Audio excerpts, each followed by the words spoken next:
Ça m'a avec toujours de la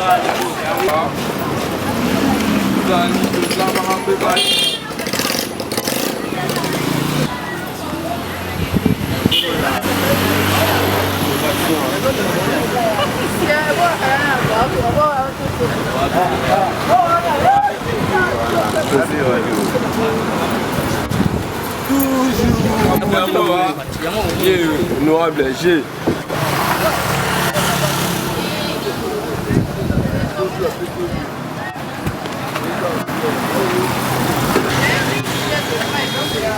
Je ferme les doigts comme ça, la canne n'a pas beaucoup.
Vamos a ver aquí,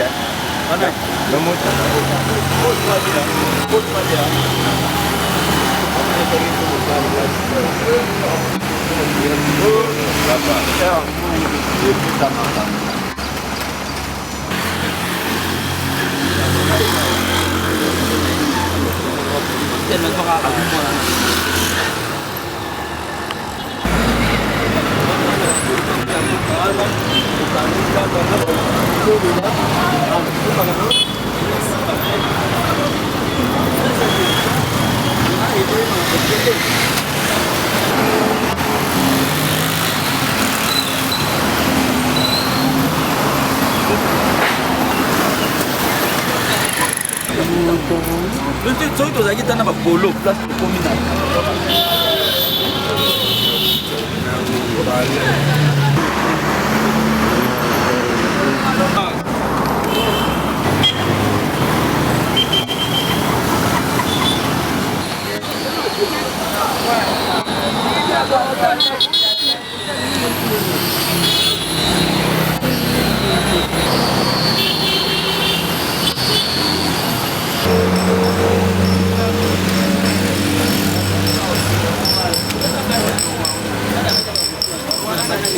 de la banane.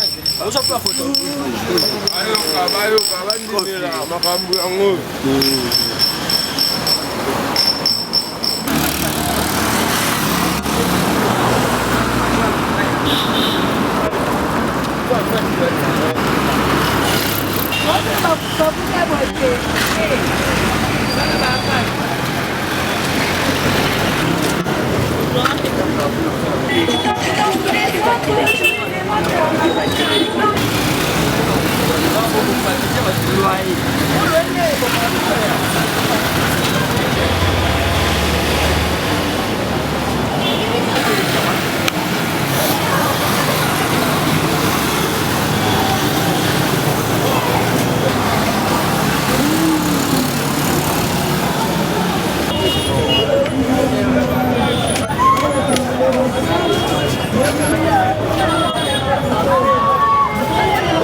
L'impression par rapport à la marche, il faut d'abord préalablement structure. Il y a les amis de Mike Kibaka. En fait, Mike Kibaka, c'est un visionnaire dans la mécanisme que mboka na biso oyo esika ya vandi ezala propre parce que aza mwana ya Ngaliema. Là c'est une information aza mwana Ngaliema, aza molobeli ya bana Ngaliema. Alors ndeko Mike Kibaka alingi Ngaliema ekoma propre ekoma kitoko bana ya Ngaliema basepela ba vivre normal. C'est pourquoi abandaki ba activité na ye bandaki déjà pour dénoncer ba mabeko ezali et puis moi ba misala ko bongisa ba quartier de part et d'autre parce que Ngaliema eza monene. Bongo les amis de Mike Kibaka et comme pourquoi et comme parce que va constater que ne comment Kaza initiative à malam avec kitoko de ba créer les amis de Mike Kibaka. Là il y a un coordonnateur, il y a les amis de Mike Kibaka, maître Patissona. Tout ça on a pour soutenir l'action, il y a honorable, futur honorable Mike Kibaka, Molobeli Ngaliema. Mais ça, il va bien. Au second.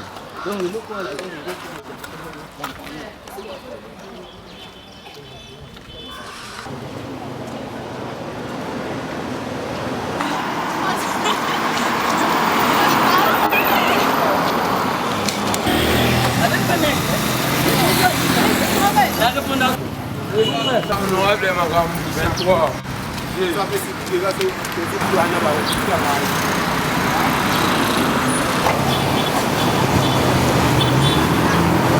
Voilà.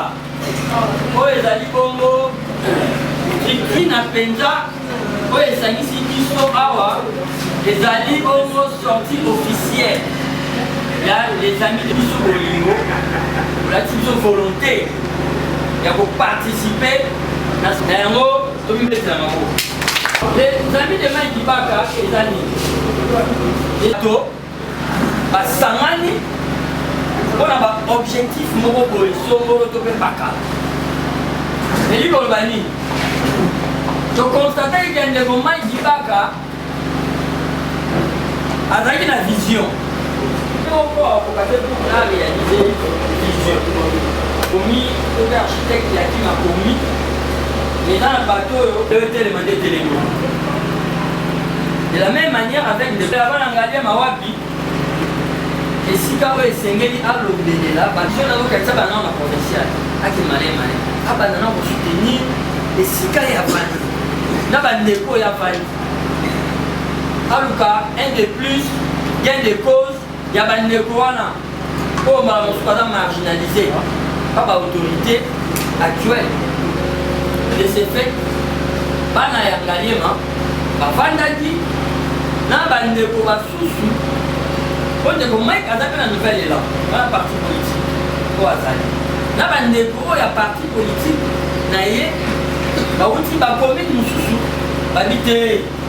Ma candidature pas Ngaliema aujourd'hui. Il y a les amis de Mike Kibaka qu'on peut accompagner. Par exemple parmi nous deux mettre la grande maman. Alors on va accompagner les amis de Mike Kibaka et Ngaliema. Et on peut pas dans l'histoire. Des structures Oyo. On doit accompagner vision, il y a moi dans Moka, Mike Kibaka.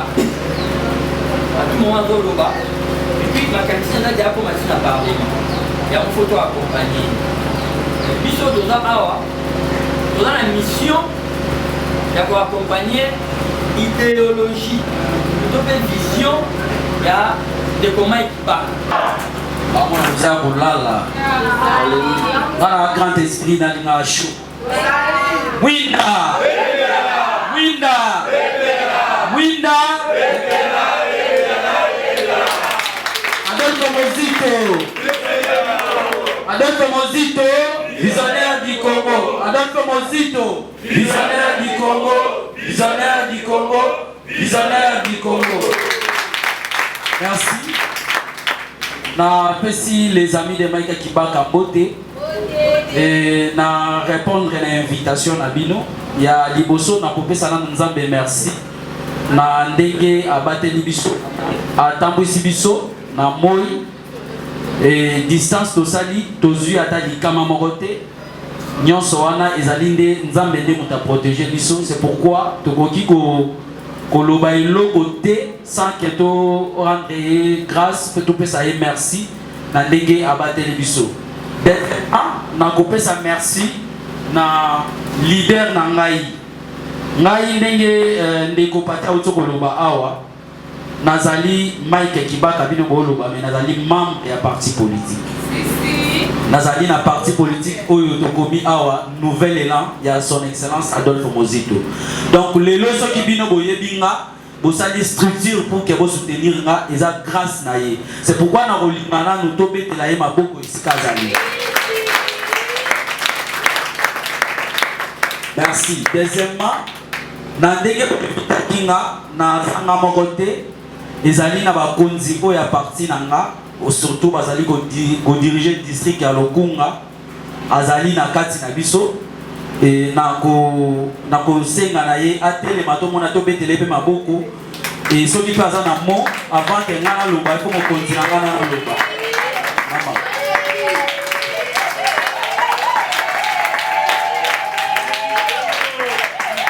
abengami na kombo ya Alice Minjala yende azali exécutif ya district ya Lukunga nde biso to travailler na ye yende mama na biso. Donc surtout na mois de mars c'est un mois de la femme ezali honneur ya kozala pe chef na biso azali mwasi avant que ngana loba nyonso na koloba bana présenter batu nyonso na kopesa na no mama ata de maloba o aza nango ya koyebisa biso.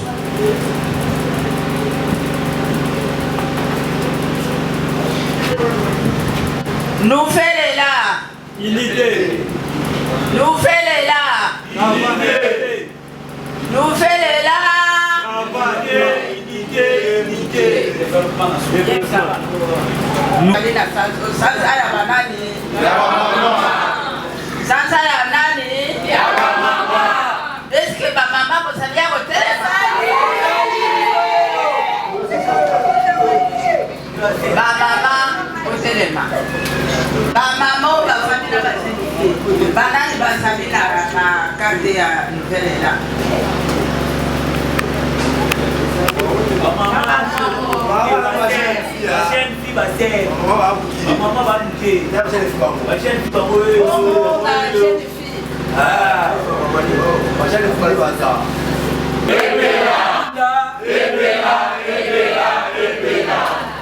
Voilà,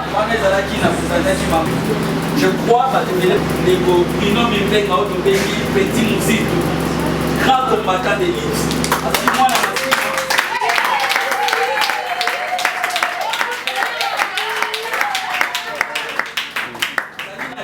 Kati ya mboka na biso oyo azali na masina aozala pe kandida na masina asepeli aya koasiste na sortie officielle ya Desabi ya Mike Kibaka nayebi ke ye mpe aza molobeli makasi akozanga liloba parce que le musique ezala kati na ye akozanga jamais maloba eko binôme mbenga molobeli ya peuple ya masina na biso. Merci, bonjour. Bonjour. Voilà.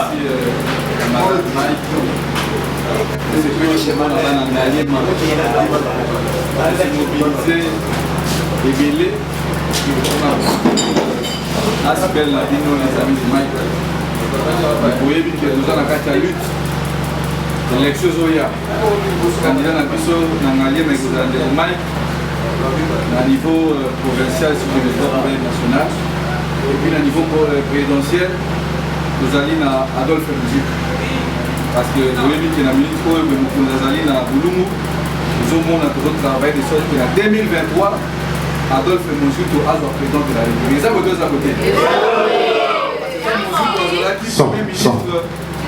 Avec 4 milliards de dollars américains, tout est là qui maîtrisait. Le haut est 10 dollars et pour 1000 à 25 000, 26 000, 23 000, 22 000, 27 000, 30 000, ça dépend d'une commune à une autre. Mais moi aussi, dans Mwazalaki, aux autres, avec 3 000 fois, nous avons maman qui vous salue Wenze, aux autres, nous avons Bolambi, Boulier, Boutondi, et ça, vous deux abonnés. Yango, on a tout ça pour travailler 2023. Chilombo a reçu la passation pacifique na Adolphe Mozito. Ce qui a boyi, tu peux bimana balabala. Parce que binonde besoin de pouvoir. Zaboto zaboté. Yango pewana na maloba onde ko Mike Pesibiso. Nyonso bozoyo ka ono Mozito alongwa na lamuka, o Mozito akena nyon sacré, Mozito alongwa na lamuka te. Parce que le Koutawana est bandé depuis 2019. Ce qui Mozito alongwa na lamuka, je crois que bande konabiso lelo oyo bazo telenga na bakende ba kabila mabe bakende pa ya bato nyon sacré mabe, bane bazo remise reprise wana wapi. Ce qui ba ebisi bino ki Mozito alongwa na lamuka. Botuna bango nani muto sangisa ba leader wana nyoso na lamuka.